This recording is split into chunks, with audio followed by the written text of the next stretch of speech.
خدایا یه دوست پسر فوتبالیست هم نداریم که صبح تا شب بهمون لاپایی بزنه. راحت نشو، خفن نشو، لاغر، خراب. راستی گفتی آلمان به دنیا آمدی ولی فارسی زبان هستی. اتفاقا من زبان فارسی شما رو بلدم. با اینکه مادر خرابی داری. بذار من صحبت کنم. چرا خفه میشی تو؟ مگه تو مال تاجیکستان نیستی؟ این کش من افغانیم.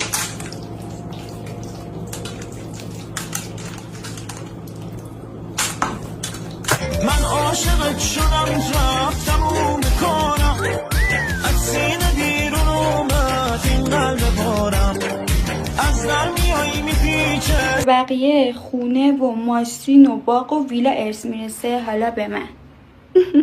حلقه تقویت مچ 2 کاره آوردیم، یه طرفش نرم یه طرف سفت، قیمت در کپ.